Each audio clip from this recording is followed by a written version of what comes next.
Sentido Económico. Episodio 204 de Sentido Económico. Hoy estamos a miércoles 13 de mayo de 2026. Nos ubicamos temporalmente porque nuestro episodio del día de hoy va a estar muy cargado de información que amerita que también tenga esa referencia. Señor Sebastián Bordato, co-conductor de este programa, ¿cómo va? Buen día.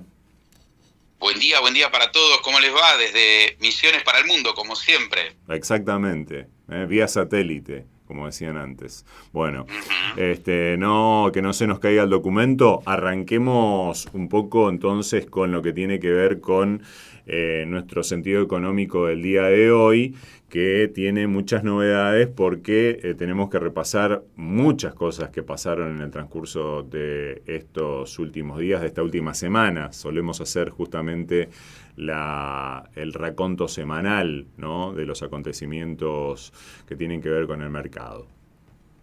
Que son muchos. Exactamente, vale. Así es. Bien. Y vamos a arrancar por el mundo, ¿no?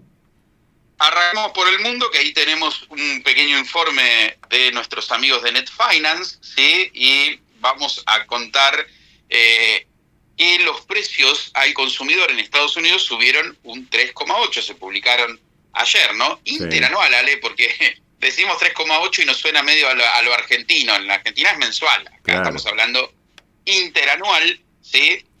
Subieron un 3,8 interanual en abril, por encima del 3,3 de marzo, según el Departamento de Trabajo, y por encima de las expectativas del mercado, que esperaban un avance cercano al 3,7 interanual. Uh-huh. El dato mensual fue más cercano a lo estimado, pero el punto negativo es el crecimiento de la núcleo, tanto interanual como mensual. Incluso, si excluimos el efecto housing, que ya lo voy a explicar, el índice Supercore sigue su tendencia al alza y vuelve a niveles de febrero de 2025. Les recuerdo que hace 3 meses, cuando mirabas la interanual previo a la guerra, la inflación interanual de hace 3 meses atrás daba 2,4.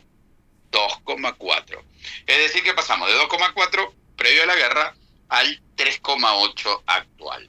El índice energético subió 3,8 en abril, lo que representa más del 40% del aumento mensual total. Por su parte, el índice Shelter, que también voy a explicar, subió un 0,6 mensual, representando casi el 60% de la suba de los servicios, que sigue siendo el principal componente de la reaceleración inflacionaria. El housing effect o el shelter, que van de la mano, suele referirse al impacto que tiene el componente de la vivienda dentro del índice de precios, ¿sí?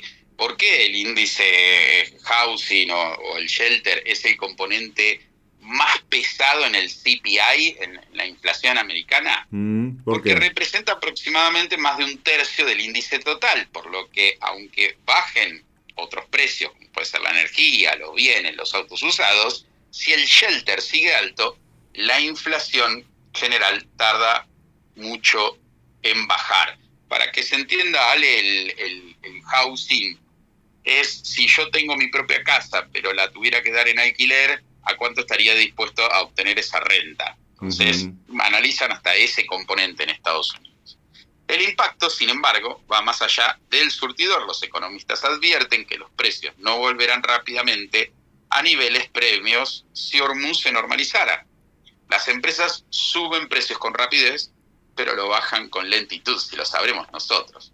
El petróleo es insumo de productos tan diversos como cosméticos, artículos deportivos, y el mayor costo de transporte ya empezó a trasladarse a alimentos, indumentarias y otros esenciales.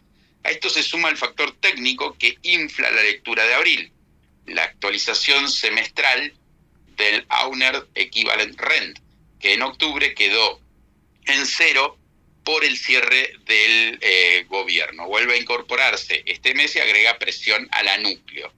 Los datos del ISM, que es una especie de actividad económica que lo publica el Institute for Supply Management, siguen reflejando la presión de costos. Esto estamos hablando de las industrias. El índice de precios en servicios se mantiene en la zona de máximos en varios años, señal de que las empresas continúan trasladando costos crecientes al consumidor final, que te achica el poder adquisitivo, ¿no? Claro. Allá en el país del norte. En conclusión, el IPC no se alejó mucho del consenso. Les dije que estaba 3,7 y salió 3,8 y todos nos agarramos la cabeza. Bueno, pero sigue apuntando a una inflación persistente, por lo que el aumento de los swaps de inflación, que comenzó antes de la publicación de esta cifra, no es sorprendente. La mayor parte del movimiento en los rendimientos de corto plazo proviene de las break-evens, mientras que los rendimientos reales apenas se movieron. Break-evens es lo que te rinde un bono en función de términos reales, en función de la inflación, ¿no? Sí. Entonces, recordemos que un bono americano, para bajar a tierra esto, a 2 años, previo a la guerra, rendía 3,47. Ale, vos querías ir a Estados Unidos, decías, che, yo quiero ser conservador, quiero poner un bono de tesoro a 2 años, que es algo reconservado, 3,47, previo a la guerra. Y hoy cotizan niveles de 4. Es decir, que los inversores vendieron los bonos del tesoro americano para ir a otros activos. Por eso sube la tasa. Baja el precio, sube la tasa. Si sube la tasa americana, Ale, oyentes, las acciones sufren. Y es por eso que ayer vimos caídas en las acciones americanas luego que se conoció el dato. Entonces, repasemos el dato, Ale. El CPI anual, 3,8 versus 3,7 de lo que era lo estimado. La mensual estaba estimada en 0,6, salió 0,6. El core anual, el CPI core, sí, estaba estimado en 2,7, pero salió 2,8. Sí. Y el core mensual estaba previsto 0,3 y salió 0,4. Otro dato, Ale, que surge de todo esto es que hay una especie de síntoma y de rum dando vuelta por el mercado de que estos datos están un poquito dibujados. No, está Moreno en Estados Unidos. Apareció Moreno. Bueno, se dice que está muy peronista el amigo Donald Trump, ¿no? Lo único que hay faltaba. ese consenso, hay esa cuando hablas con los traders de afuera o los que tenemos posibilidad de compartir con gente que vive allá y demás, pareciera que no está mostrando la realidad, ¿no? Entonces, eso fue el dato ayer. Ahora, vamos a los drivers, que uno de los más importantes, Ale, sabemos, capítulo Estrecho de Hormuz y petróleo, ¿no? Sí, total. Bueno, aprendimos ahí geografía. las novedades son que Irán amplió ya sabemos que Estados Unidos rechazó la oferta de Irán, ¿no? Y Irán amplió su definición estratégica de lo que es el Estrecho de Hormuz.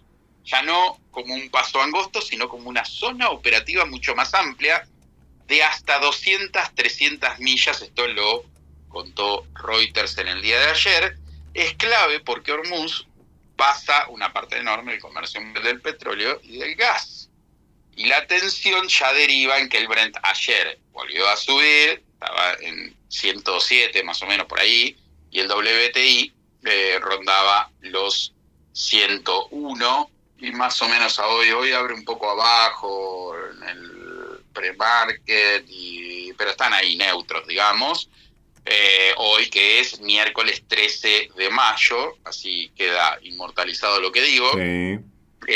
Entonces, cuando el mercado ve riesgo en Hormuz, no mira solo Medio Oriente, digamos, mira la inflación global. Claro. Tasas largas, márgenes empresariales y el consumo de la gente. Y volvemos al tema de tasas que lo venimos hablando en este programa, contándoles que los bonos de 30 años ahora, antes le hablé de los de 2, los cortos, antes de la guerra rendían 4,60 y ayer se voló. Ale, va tocando todavía no máximos, pero ya rinden 5,2. Y ahí dejo una pregunta que no vamos a dar respuesta. Si la tasa americana sube al 5,2, ahora voy a explayar un poco más, y tenés bonos argentinos, algunos rindiendo al 5, ¿vos vas a preferir prestarle plata al Estado argentino o vas al 5 le vas a prestar esta vez, más así, a 30 años? No, bueno, no. Claro. Ok, cuidado. Resumen de este capítulo: más inflación y presión a la inflación como sostenida en el tiempo, aunque abramos Hormuz ahora. Los inversores venden bonos del Tesoro, ¿sí? Entonces suben las tasas, tenemos tasas a 2 años, dijimos al 4%, y les digo que la de 30 al 5%, y si suben las tasas, afecta a las acciones. Obvio. Y no solo a las acciones, afecta a los países emergentes. ¿O vas a preferir prestar lo que dije recién? A la Argentina, vamos a suponer al 4 a 2 años, perdón, a Estados Unidos a 4 a 2 años, o a la Argentina, o a Brasil, o al que sea, a tasas bajas. Bueno, el famoso flight to quality, en algún momento esto va a pasar, no venía pasando, ahora va un doble clic. Pero es importante entender ese riesgo para entender lo que pasa cuando hay alta inflación, suben las tasas, y obviamente si vos tenías un bono del Tesoro americano, que sos conservador, perdiste plata en estos días. ¿Por qué? Porque ese bono bajó de precio, ¿vale? Por eso subió la tasa. Sí. Se está pasando cosas muy locas en el intradiario. Si vos te colocaste hace 4 meses atrás, te compraste un bono del Tesoro a 1 año al 3,40, bueno, pero ahora rinde 4, es decir, bajó de precio. Te va a pagar el 3,40, pero el que entró después va a recibir 4. Claro. Entonces claro. Hubiera sido mejor que hubieras comprado después, ¿no? Totalmente, porque comprabas más barato y tenías un mejor rendimiento. Exactamente, Ale, exactamente. Por eso cuando sube la tasa es veneno para el mundo. A Pero ver, el veneno esto, no esto, es esto es la suba de tasa, el veneno es la inflación, que no es controlable. totalmente. Y esto que vos mencionás es un factor fundamental a la hora también de la asignación de las porciones de inversión en los asset class, en los fondos comunes de inversión a nivel internacional, de los grandes fondos comunes, ¿no? Esto de que te vayan cambiando estas variables tan importantes. O sea, si vos estás parado Totalmente. En un y ayer bono, lo vimos reflejado en el mercado, Ale, claro. Aunque con un asterisco. Mirá esta parte. Capítulo mercado, vamos a las acciones, ¿no? Bueno. Ahí hablamos un poquito antes en el tema de la inflación y el impacto en los bonos americanos, porque tiene que ver con la tasa, está íntimamente relacionado. Y ahora vamos a las acciones. ¿Qué pasó con el S&P ayer y el Nasdaq cuando se dio a conocer este dato?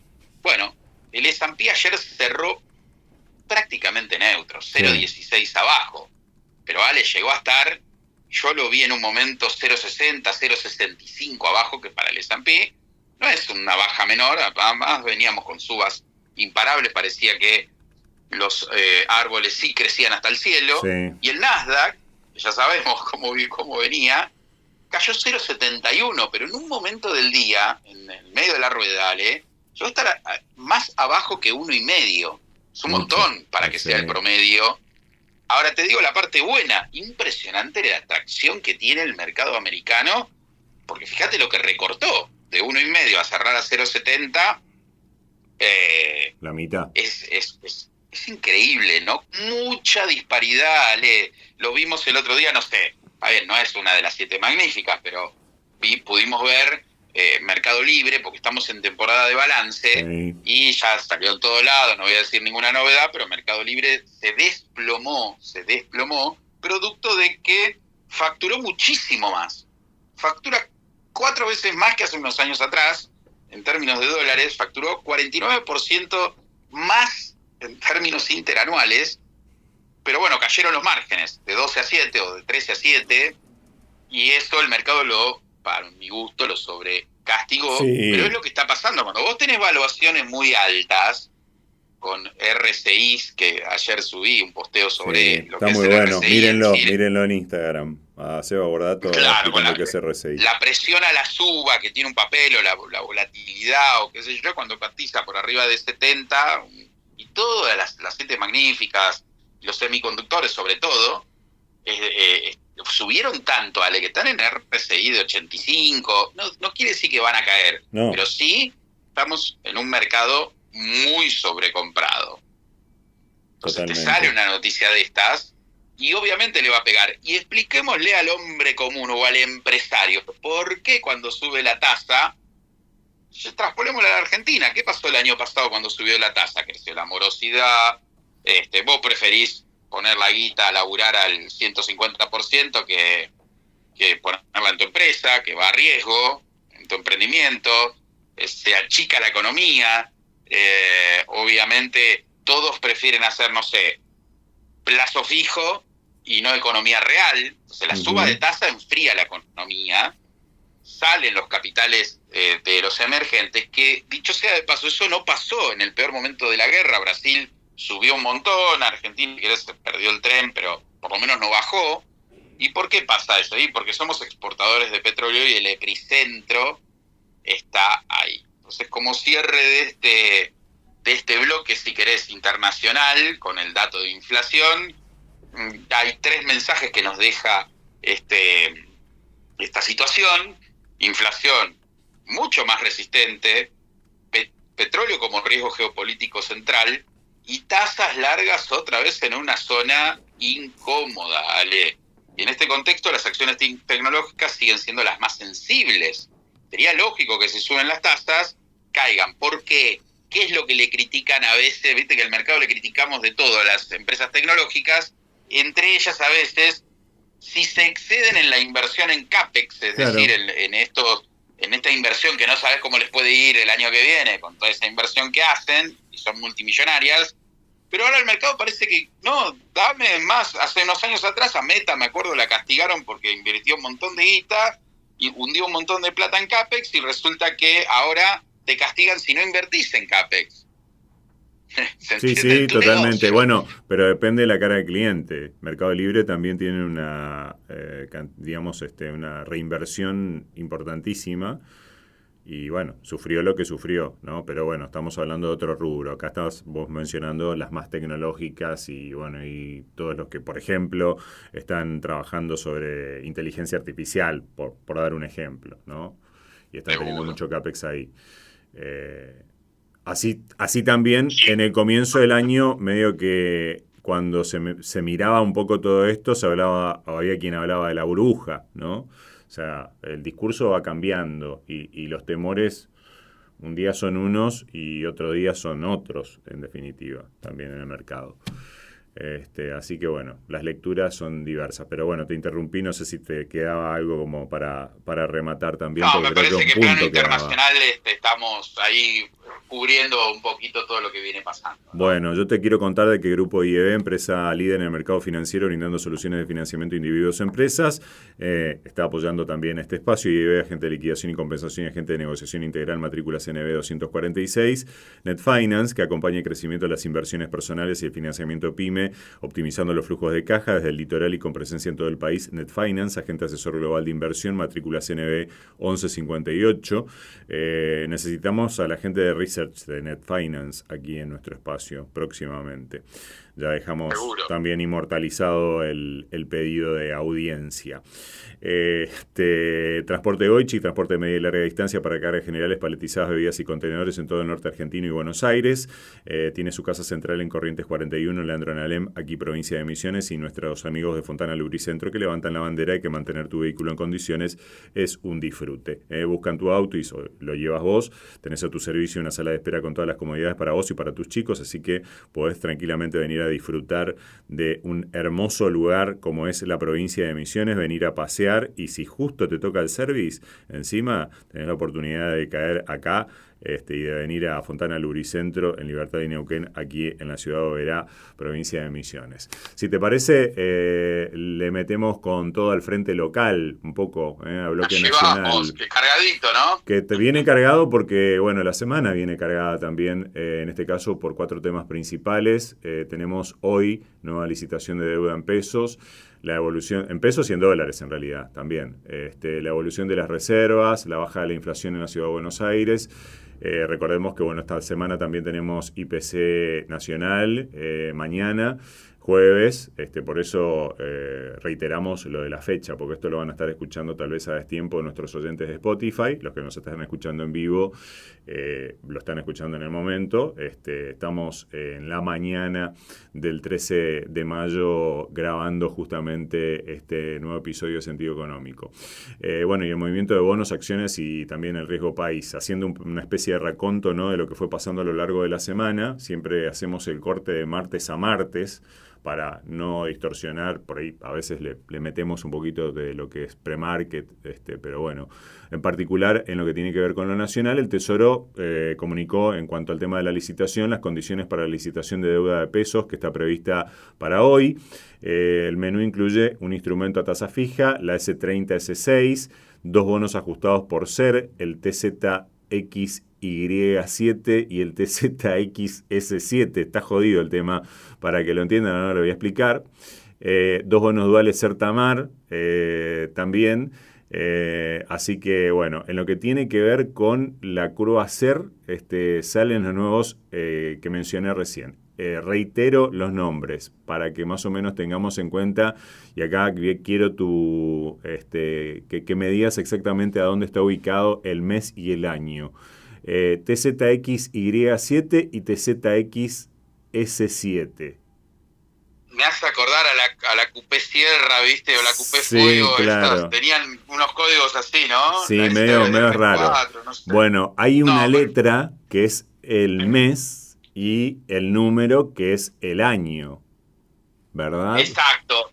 Estos son bonos que está licitando el gobierno, que son a mayo y agosto del año que viene. Ahora, está bastante lejos, ¿no? Estamos pateando un Sí, poquito. es una aventura hermosa, ¿no? Para la Argentina, el mercado demanda SER y Toto Caputo, ¿qué te da? Ser, pero largo. Así que, bancátela. Pillo. ¿Querés ser? Tomás ser. Claro. Pillo el Toto, ¿no? Sí, Sí. porque recordemos que la curva de corto, Ale, está rindiendo muy negativa. ¿Qué significa negativa? No significa que vas a perder plata. No. Significa que como tiene un componente variable, que es la inflación menos algo. Entonces, si te vas al TX26, que vence ahora, creo que en noviembre, si mal no recuerdo, Sí, en noviembre. de Pagó acá cupón. hasta noviembre anualizás la inflación, que suponete que te dé a la anualizada, te dé 30, le tenés que no va a dar 30, va a dar menos, le tenés que restar 2 puntos, porque rinde menos 2 más inflación. Claro. ¿Sí? Ok. Lo Así. mismo, no sé, el que vence en julio, la X31L6, Ujú. que es un bono SER que vence ahora en julio, rinde inflación menos 9,13, ¿vale? Claro. Entonces necesitas estirar la duration de tus colocaciones, como una colocación más a largo plazo, que, por ejemplo, te decía este es el TZXY, ya existe, Ujú. el TZY, y rinde hoy, si lo querés comprar en mercado secundario, porque ya existe, mañana se va a licitar una nueva partida, pero ya existe, rinde SER, que es el componente inflacionario, si es un coeficiente que se calcula, Ujú. más 0,14, rinde positivo. Ya estamos, claro, en otra suma. Claro, y el TZXS7, escuchá esto, Ale, si vos crees que la inflación va a ser interesante todavía, ese rinde SER más 4,30. Es decir, que te paga un premio por inflación. Y esto es importante al explicarlo. Vos comprás el bono hoy, cerrás los ojos y no mirás el mercado secundario todos los días, lo comprás hoy a los precios de cierre de ayer, Sí, y esto te va a rendir la inflación más 4,30. sí. Si la inflación de acá a agosto del año que viene la anualizás y te da 30, esto te va a rendir casi 35. Es interesante, ¿no? Y sí, haces un plazo fijo y te pagan el 20, el 21, 22. Sí, como mucho. También tenés de 19. Y después tenés también nuevos TXMJ8, TXMJ9, un bono dólar linked también el de 30S6, 9,4 billones de vencimientos de pesos, billones con B larga. Luego otros pagos por 1,8 billones realizados durante la semana, así que bueno, es una licitación importante porque bueno, vamos a ver qué está demandando el mercado, ¿no? O sea, como decís vos, cuáles son los pronósticos del mercado en cuanto a qué por dónde va a pasar la rentabilidad, en definitiva, ¿no? Sí, ese dólar link me parece que va a ser testimonial, ¿no? Sí. No veo a nadie entrando en dólar link, salvo alguno que tenga que hacer una cobertura puntual, ¿no? Claro, también se ofrecen, a ver, voy a saltear porque hay unas cuantas cosas ahí más explicadas, pero tenés hasta 150 millones de valor nominal tanto del AO27, ¿sí? Del nuevo bono dólar, digamos, estoy hablando de millones de dólares, como de AO28 con tasa mínima del 5% nominal anual, y acá hay que hacer la aclaración de que tanto uno como otro tenés primero la licitación de hoy y después la que se termina, ¿cuándo? El jueves, mañana, ¿no? Hasta completar, no sé si se anunció en la licitación, eso no lo llegué a ver, si viene siendo la misma modalidad que venía siendo la de licitación de los AO, ¿no?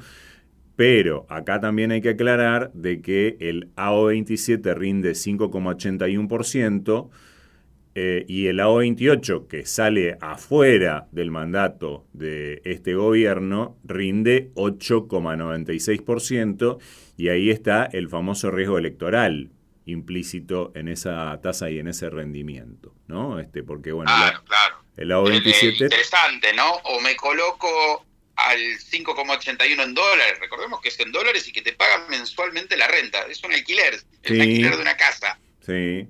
O casi al 9, Ale, si te vas post elecciones del 2027, que claro. es el AO28. Uh-huh.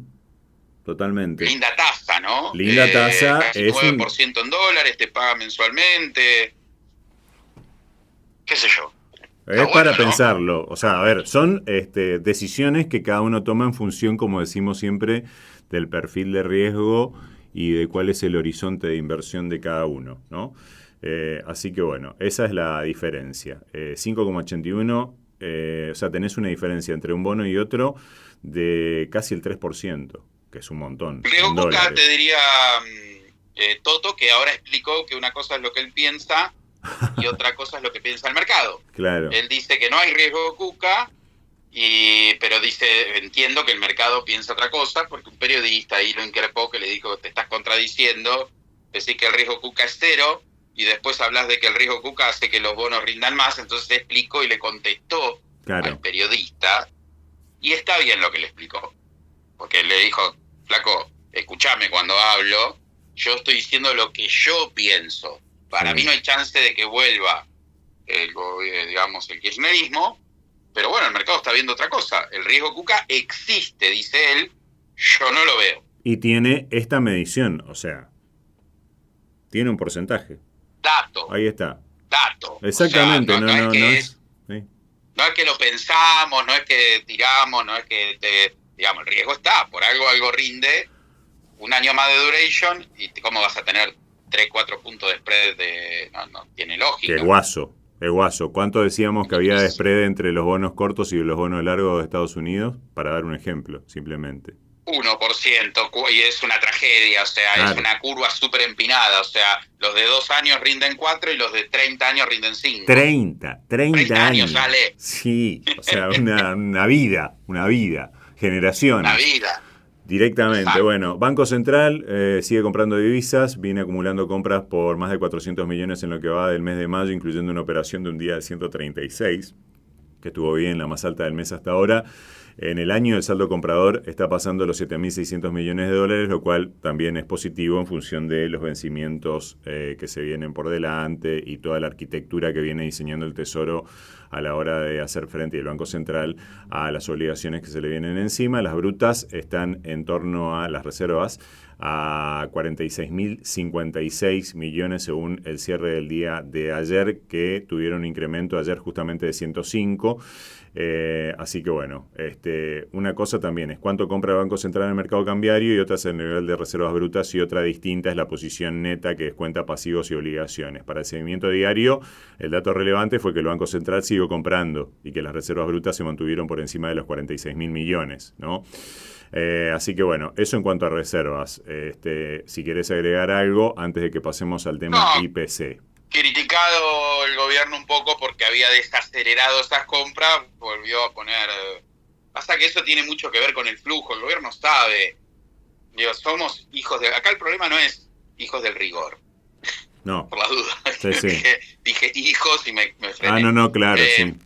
Punto suspensivo. Una cosa es, ellos saben cuándo va entrando el flujo, producto de los exportadores que van liquidando, y bueno, a veces podrán comprar más o menos. Acá el problema no es cuánto está comprando el central, que está buenísimo. El problema es que es una calecita. Entran los dólares y se van al tesoro para poder pagar los bonos que estuvimos hablando antes. Claro, totalmente, porque esas emisiones hay que pagarlas, obviamente. Inflación, IPC, Ciudad de Buenos Aires, que se suele tomar también como una especie de previa a lo que es el IPC nacional, fue del 2,5%, bajó significativamente, desaceleró fuerte respecto de los meses anteriores y la inflación interanual quedó ahí en Ciudad de Buenos Aires en el 32,4%. Así que bueno, mañana vamos a saber si va en paralelo con la nacional. Recordemos que las estimaciones privadas para el IPC del INDEC, que se va a dar a conocer mañana, están entre el 2,5 y el 2,8%, y de confirmarse sería una baja sensible después de varios meses de registros que vienen siendo más altos, ¿no? Recordemos el anterior 3,4% y de muchos meses de crecimiento sostenido de la inflación. Bueno, entramos un poquito en el tema de renta fija, mercado de bonos, además de lo que tuvo que ver con la licitación, soberanos en dólares que mantuvieron una mejora también en la comparación reciente, aunque con también algunas ruedas más volátiles. Riesgo país se ubicó en torno a los 511 puntos básicos. En el día ayer subió 15, pero en la semana acumulaba una baja de 43 puntos. Estuvimos por debajo por un momento de los 500 puntos de riesgo país, lo cual también es muy positivo en función de la posibilidad de acceder en algún momento a los mercados internacionales de deuda, ¿no? Y la refinanciación. Hubo toma de ganancias, pero el riesgo país sigue bastante por debajo de los niveles de semanas anteriores.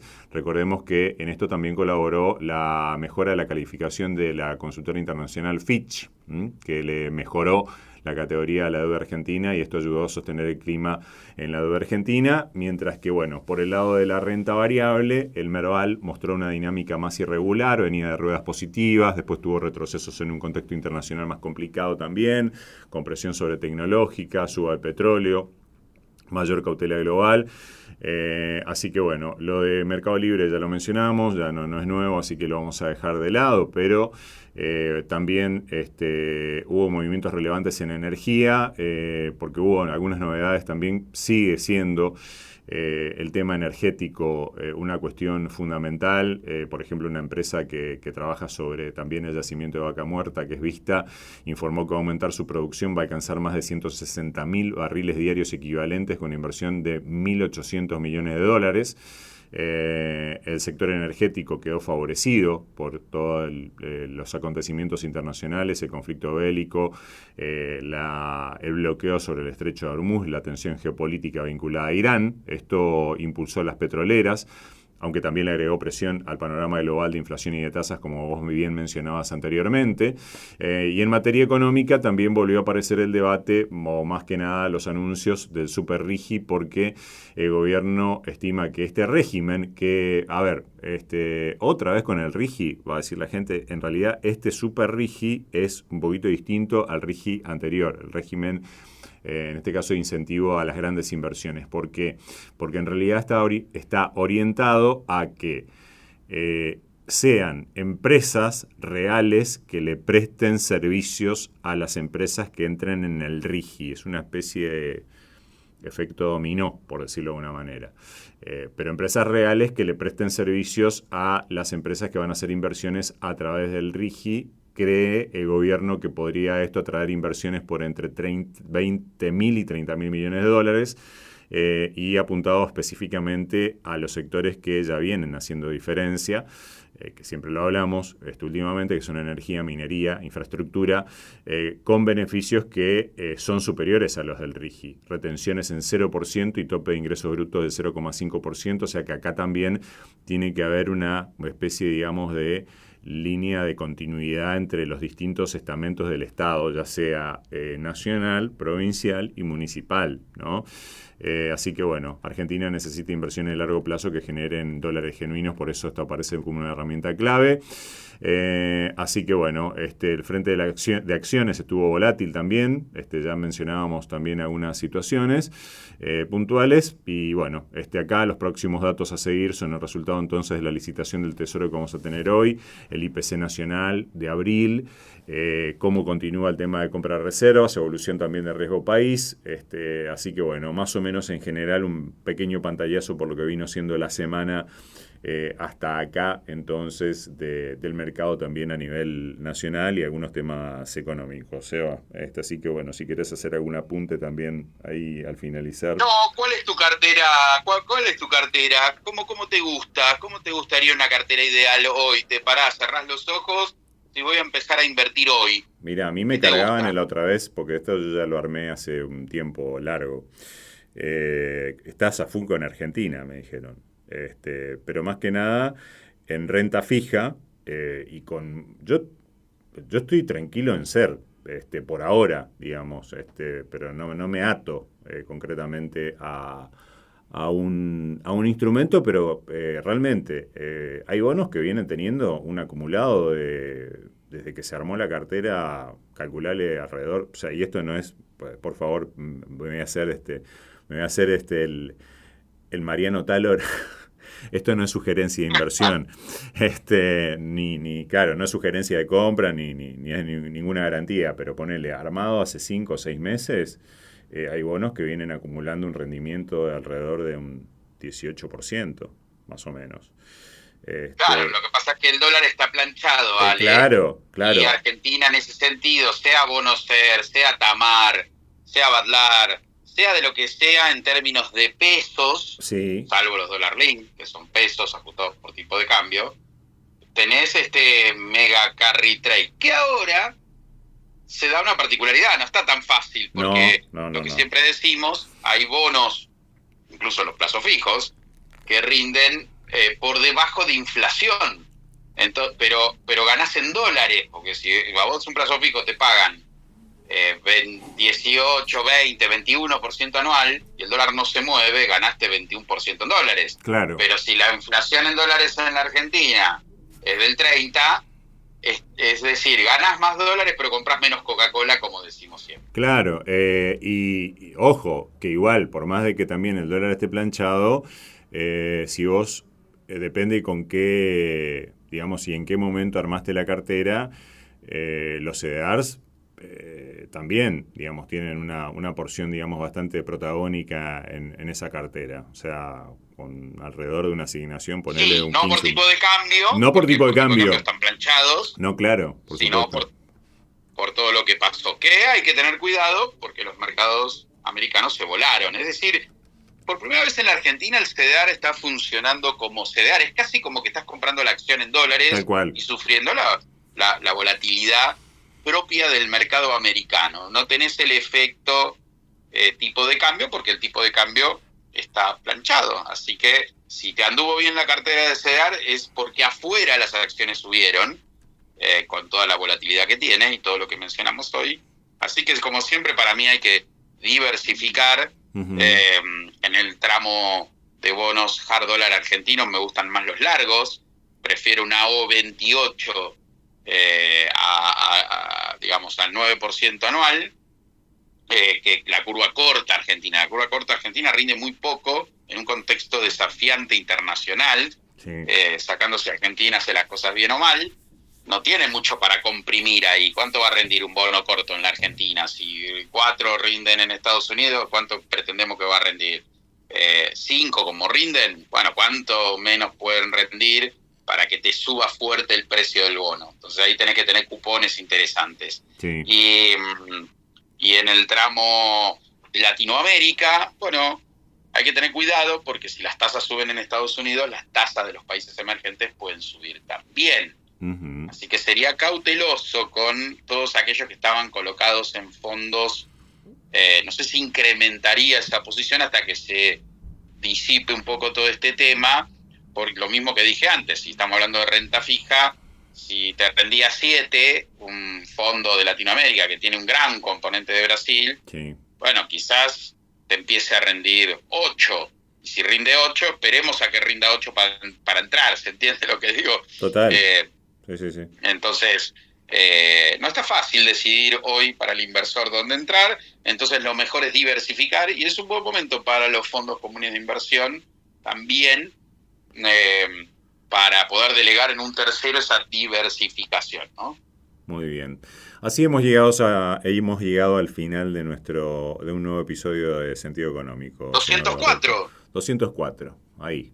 Episodios subidos a Spotify hay mucho más, hay por lo menos 20 más. Exactamente. Así que, bueno, y hay algunos que Spotify ahí desaparecieron, digamos. Hay algunos que existen, pero que están desaparecidos. Por otros motivos, pero bueno, nada ilegal, por suerte. Simplemente cuestiones vinculadas a lo musical. Así que búsquenlo, Sentido Económico, en Spotify. Todas las semanas algún contenido nuevo van a encontrar. Y bueno, y esto que creo que es un pantallazo muy interesante de lo que fue el mercado en el transcurso de los últimos días. Seba. Muy bien, un placer como siempre. Che, volverás a subir sin la música, la gente quiere escuchar lo que dijeron los economistas que han pasado por acá. Vamos a subirlos depurados adecuadamente. Claro. Exactamente. Todo se aprende. Así es. 6º año, Ale. Y sí, ya estamos grandecitos, estamos yendo a primer grado de Muy Spotify. Gracias, Eva, por tu tiempo y por estar con nosotros en este espacio. Gracias a ustedes y a todos los oyentes, que tengan buen día. Sentido Económico.